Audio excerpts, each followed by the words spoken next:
Detrás de la sonrisa de una diva, se escondía una tragedia que muy pocos se atrevieron a contar. Rosita Quintana lo tuvo todo: fama, belleza, talento y el amor incondicional de un público que la adoraba, pero en la intimidad de su vejez, fue traicionada por la persona que más amaba. Lo que vivió en sus últimos años fue tan desgarrador que su historia no solo conmueve, estremece. Quédate, porque lo que estás a punto de descubrir cambiará por completo la imagen que creías tener de esta gran estrella. ¿Qué recuerdas de Rosita Quintana?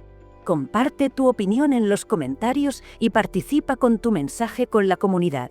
No olvides suscribirte para recibir nuestro contenido diario. A veces, detrás del brillo de una estrella, se esconde una sombra que crece en silencio. Rosita Quintana, conocida como la Dama de América, fue el ícono indiscutible de una época dorada, en la que el cine mexicano dominaba las pantallas de toda América Latina. Con una voz que acariciaba el alma y una presencia que llenaba cada escena, supo conquistar a millones. Pero su historia no solo es la de una mujer que lo tuvo todo en el escenario, sino también la de una madre marcada por la traición más desgarradora, la de su propio hijo, una herida invisible que ni la fama, ni el arte, ni los homenajes pudieron cerrar jamás. Trinidad Rosa Quintana Muñoz nació el 16 de julio de 1925 en el barrio de Saavedra, en Buenos Aires. Desde pequeña, su alma parecía hecha de música. Fue su abuela Carmen quien le tendió la primera cuerda del destino, entregándole una guitarra y alentándola a perseguir sus sueños cuando su propia escuela, un convento de monjas, la expulsó por cantar tangos, considerados entonces poco decorosos. Aquella niña rebelde, que entonaba con pasión canciones prohibidas, ya llevaba en el pecho una determinación que no se apagaría jamás. A los 15 años, Rosita debutó como vocalista en la orquesta de los hermanos Caro. Su talento era tan evidente que no tardó en ser reclutada por el compositor Rodolfo Aestí Amarela para presentarse en el famoso Teatro Casino. Era el inicio de un ascenso meteórico. En 1946, ya reconocida en Argentina, emprendió una gira por Chile y Bolivia, llevando su voz a todos los rincones posibles, desafiando fronteras, venciendo el miedo.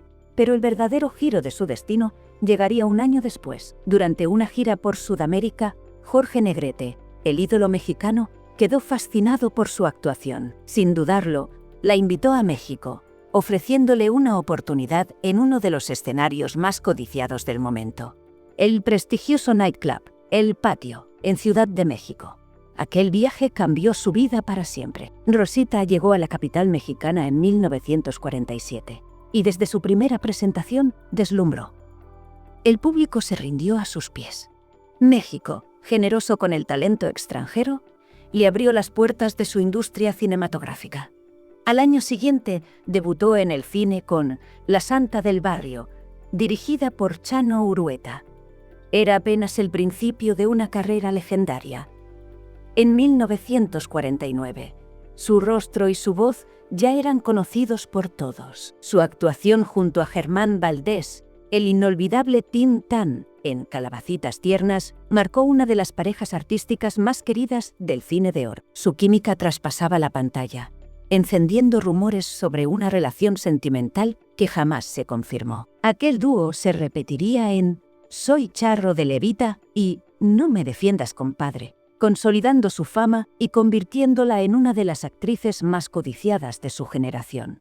Pero Rosita no se conformaba con ser solo una musa del cine. Su voz prodigiosa la llevó a firmar con disqueras como RCA Víctor y Musart. Sus tangos, boleros y rancheras recorrieron el mundo. Grabó discos, colaboró con el legendario Mariachi Vargas de Tecalitlán y escribió canciones para artistas como Guadalupe Pineda y Angélica María. Era una artista completa, una de esas presencias que transforman todo lo que tocan. Su vida personal también parecía seguir un camino de ensueño. En 1949, anunció su relación con Sergio Kogan, un influyente director de Columbia Pictures en América Latina. Se casaron y formaron una familia. Tuvieron un hijo, Nicolás, y adoptaron a Paloma Guadalupe. Rosita solía decir que Sergio fue el gran amor de su vida, su sostén y compañero. Juntos crearon un hogar y, durante muchos años, formaron una pareja admirada tanto dentro como fuera de la industria. La década de los 50 fue su era dorada. Trabajó con los más grandes. Pedro Infante, Luis Aguilar, Jorge Negrete, Joaquín Pardavé, Andrea Palma. En especial con Luis Aguilar, con quien compartió créditos en 9 películas. Su presencia se volvió habitual en las grandes producciones mexicanas, tanto dramáticas como musicales. La película Susana, dirigida por el aclamado Luis Buñuel, le permitió mostrar su lado más profundo como actriz, encarnando a una joven perturbadora que desestabiliza a una familia entera. Mientras su fama crecía, también lo hacía su carga emocional. El éxito, aunque embriagador, comenzó a pasar factura. Rosita vivía con intensidad, volcándose en cada personaje, en cada canción. Su vida, aparentemente perfecta, escondía ya las primeras grietas. En 1955, una tragedia cambió su destino. Un accidente automovilístico la dejó varios días en coma. Su esposo, Sergio Kogan, no sobrevivió. Aquella pérdida fue devastadora. De la noche a la mañana, Rosita pasó de ser una estrella amada a una madre viuda, sola, enfrentando el dolor más profundo mientras debía seguir trabajando para sostener a su familia. Pero lejos de quebrarse, resurgió. Con una fuerza que sorprendió incluso a quienes la conocían bien, volvió al cine, volvió a cantar, volvió a brillar. Sus seguidores no sabían del todo lo que había detrás de cada aplauso, de cada escena impecable. La verdad era que Rosita llevaba el alma rota, pero jamás permitió que eso se notara. Su hijo Nicolás creció bajo el peso de una madre legendaria. Al principio, todo parecía normal. Rosita se volcó en su crianza, tratando de llenar el vacío que había dejado Sergio. Pero con los años, las tensiones comenzaron a surgir.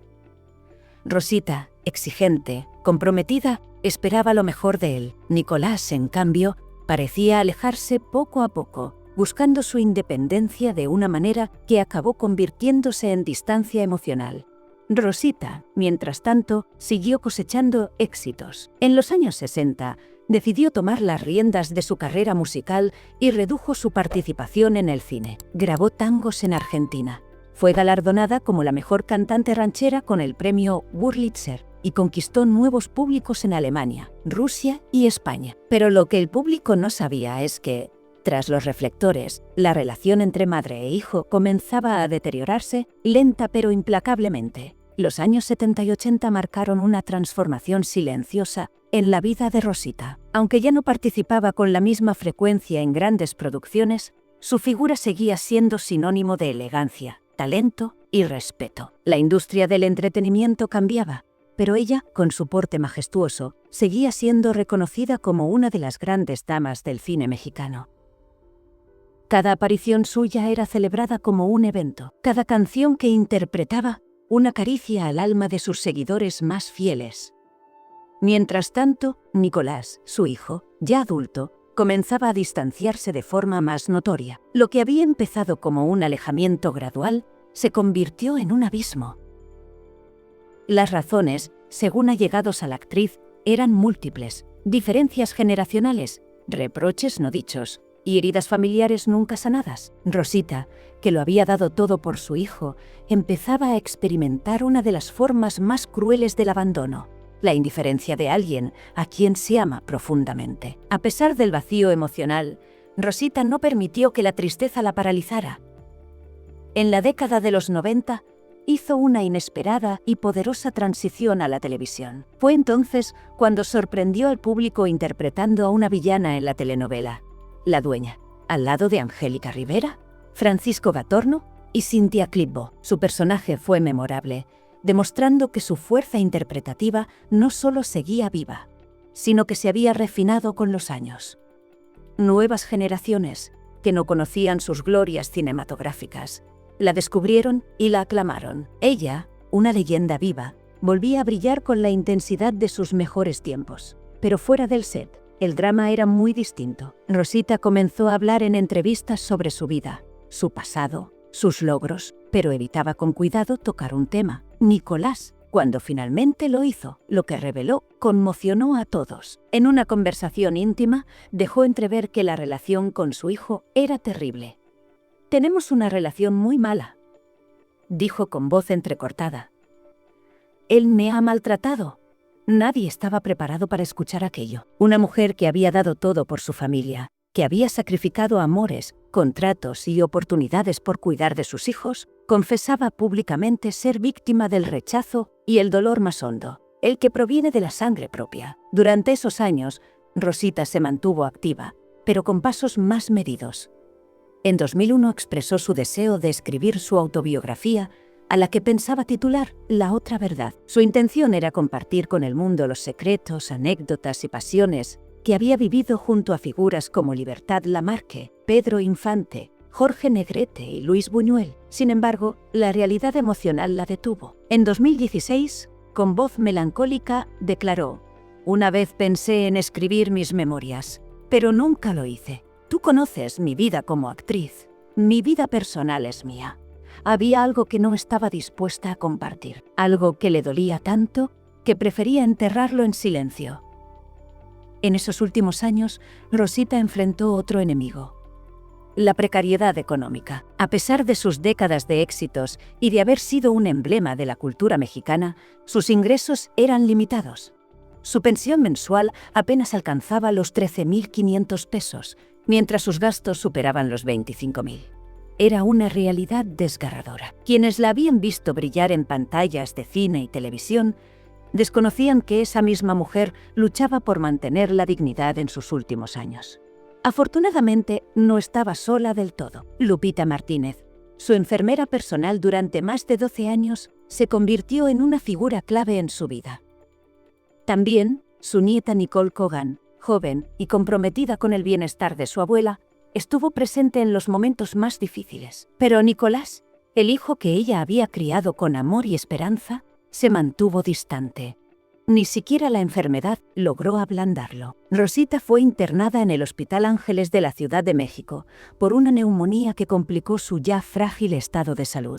Tenía 91 años. Aunque los médicos informaron que su condición era estable, el tratamiento era fuerte, agresivo, y el cuerpo de la actriz ya no respondía con la misma fuerza de antes. Los amigos, los colegas, los admiradores, todos estaban pendientes, pero su hijo no. En medio de este dolor, hubo un gesto que dejó helados a quienes aún cuidaban de Rosita. Cuando se le comunicó a Nicolás el agravamiento del estado de su madre y la posibilidad de que su final estuviera cerca, su reacción no fue de preocupación ni urgencia. Según el relato de su representante, Pedro, Nicolás exigió que le pagaran el boleto de avión y su alojamiento para poder acudir al funeral en caso de que su madre muriera. Cuando se le informó que no había fondos para cubrir esos gastos, respondió sin titubeos: «No sé cómo lo van a hacer, pero quiero que me manden el dinero». Aquel acto, que para algunos pudo parecer frialdad o egoísmo, para Rosita fue una puñalada más.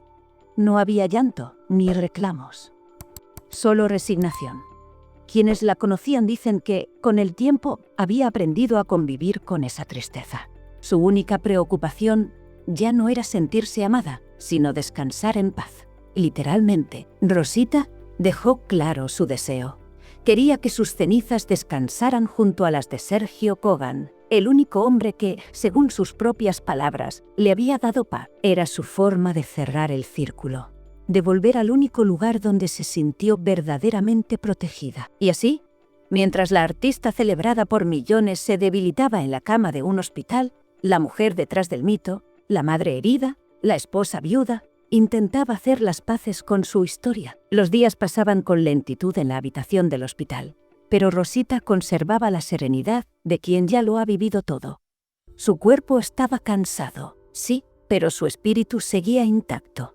Había dejado huellas imborrables en el cine, en la música, en la televisión y también en el corazón de quienes alguna vez la vieron brillar sobre un escenario. Sin embargo, en medio de esa dignidad que nunca perdió, su alma seguía cargando el dolor del abandono, el que más dolía, el que venía de sangre. Aunque su salud se deterioraba cada día un poco más, Rosita no dejaba de recibir visitas de amigos, admiradores y familiares cercanos. Su nieta Nicole fue una presencia constante y, junto con Lupita, la enfermera que se había convertido casi en familia, le brindaron el cuidado y el amor que su propio hijo le había negado. Eran los pequeños gestos cotidianos: una mano tomada, una sonrisa, un vaso de agua ofrecido con ternura, los que mantenían encendida la última chispa de su mirada. Afuera, la industria que tanto la había celebrado parecía haberla olvidado. El brillo de las nuevas estrellas, el vértigo de lo moderno, relegaban lentamente a figuras como Rosita al rincón de los recuerdos.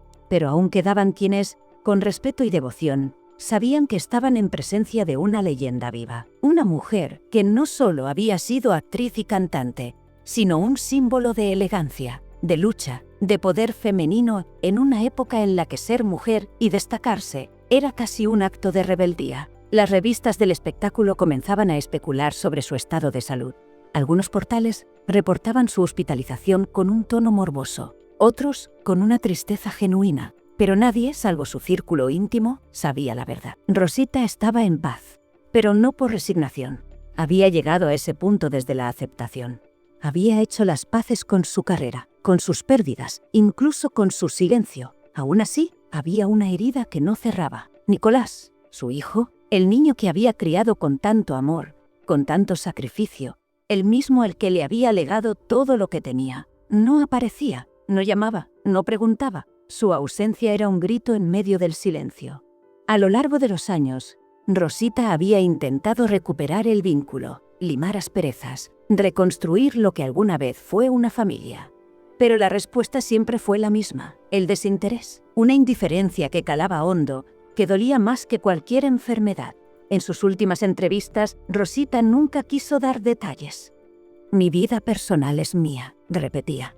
Pero quienes la conocían sabían lo que escondía esa frase. Era su escudo, su manera de proteger su intimidad, de mantener en pie la imagen pública de la dama que nunca se quebraba. Y sin embargo, en privado, había confesado la verdad. Su hijo la maltrataba. No físicamente, no con gritos ni insultos, peor aún, con abandono, con frialdad, con esa distancia brutal que se siente como cuchillas invisibles.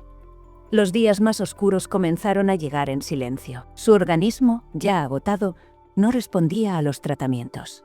Aunque los médicos hacían lo posible por mantenerla estable, el desgaste era evidente. Rosita, como siempre, lo enfrentó con valentía. Sabía que su final estaba cerca. No lo decía, pero lo sentía. Había llegado el momento de despedirse, no del mundo, sino de los dolores que la habían acompañado tantos años. Pidió entonces algo muy específico, que sus cenizas fueran colocadas junto a las de Sergio Kogan en la Catedral Metropolitana de Ciudad de México. No pidió lujos, homenajes ni funerales multitudinarios, solo paz. Y que, cuando todo acabara, su descanso fuera junto al único hombre que la amó sin condiciones. Quería volver con él.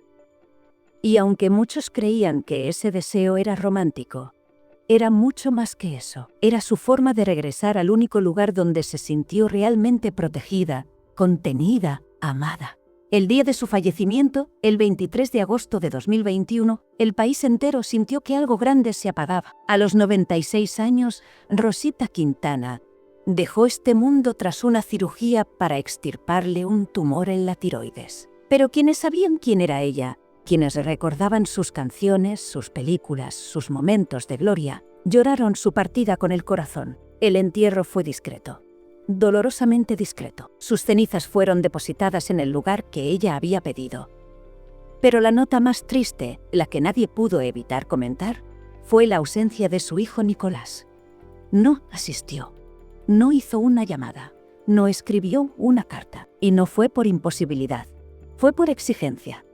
Según el relato de su representante Pedro, Nicolás exigió que le pagaran el viaje, el hotel, los traslados. De lo contrario, no iría, y no fue. Aquella actitud fue un puñetazo en el alma para quienes sabían lo que Rosita había dado por él. Incluso cuando ya no tenía casi nada, ella quería que él lo tuviera todo. No redactó un testamento, pero dejó claro: el único que va a heredar todo lo que tengo es Nicolás. Y así fue. Su único hijo heredó lo que quedaba de su patrimonio, pero lo que no pudo heredar, y tal vez nunca buscó, fue el amor de una madre que se lo dio todo. A pesar de todo, quienes estuvieron junto a ella en sus últimos días cuentan que Rosita se fue con paz. No con alegría, no con satisfacción, pero sí con dignidad. Había aceptado que algunas heridas simplemente no sanan, que algunas personas, por más que las ames, no devuelven el amor, y que está bien, que al final de todo, lo que importa es lo que uno entrega, no lo que recibe. Y ella entregó belleza, entregó talento, entregó arte y amor, incluso a quienes no supieron valorarlo. En los días posteriores a su muerte, se supo que su situación económica había sido más difícil de lo que muchos imaginaban, que sus últimos años los había vivido con lo justo, que no había herencias millonarias ni propiedades lujosas. Solo recuerdos y una carrera brillante que, sin embargo, no le garantizó una vejez sin penurias. Y entonces surgió la pregunta inevitable: ¿cómo es posible que una mujer que lo dio todo al arte, que formó parte de una época gloriosa, terminara sus días sin el respaldo ni el amor de su hijo? Esa pregunta quedó en el aire, sin respuesta. Porque la verdad es que Rosita, aún en su dolor, nunca quiso hablar mal de Nicolás. Nunca lo expuso. Nunca le devolvió el golpe. Y quizá, en esa decisión, radique la grandeza más profunda de su historia. Hoy, Rosita Quintana vive en la memoria colectiva, en sus películas junto a Tintán, con quien compartió una química que traspasó las décadas. En sus canciones, algunas de las cuales siguen sonando en los hogares de quienes crecieron escuchando su voz. En las telenovelas de los 90, donde demostró que aún con el paso del tiempo, el talento verdadero no envejece, pero sobre todo, vive en el ejemplo de resistencia. En esa capacidad de reinventarse, de levantarse tras la pérdida, de abrazar la vida incluso cuando el corazón se rompe en 1000 pedazos. Fue artista, madre, pionera y sobreviviente. Porque más allá del abandono, del olvido institucional, de las heridas familiares, Rosita Quintana fue luz. Y esa luz no se apaga con la muerte. Sigue brillando en cada cinta que la tuvo como protagonista, en cada nota musical que entonó con pasión, en cada lágrima que arrancó a quienes supieron ver, más allá de la actriz, a la mujer. Su legado es inmenso, no solo por su trabajo frente a las cámaras o los micrófonos, sino por lo que representa: la dignidad en la adversidad, la entrega sin condiciones, el amor silencioso que perdura incluso cuando no es correspondido. Rosita no necesitó vengarse ni alzar la voz. No buscó justicia pública ni ajustes de cuentas, simplemente vivió, y en su vida, con sus luces y sus sombras, nos dejó una lección. Hoy, quienes recuerdan su nombre lo hacen con respeto. La dama de América, la reina del bolero, la musa del cine de oro, la mujer de ojos profundos que hablaban sin palabras. Pero también la madre dolida, la artista olvidada por momentos, la anciana que falleció esperando un gesto de amor de quien jamás volvió. Y sin embargo, pese a todo eso, un amor que supo perdonar lo imperdonable. Y por eso, Rosita Quintana no solo fue una leyenda, fue una llama que aún arde. Atención, no te vayas. A continuación te aparecerán en la pantalla más videos sugeridos que te van a gustar. Y recuerda, los secretos escandalosos están en Cotilleos de los Famosos, tu canal de YouTube. Muchas gracias por haber llegado hasta aquí.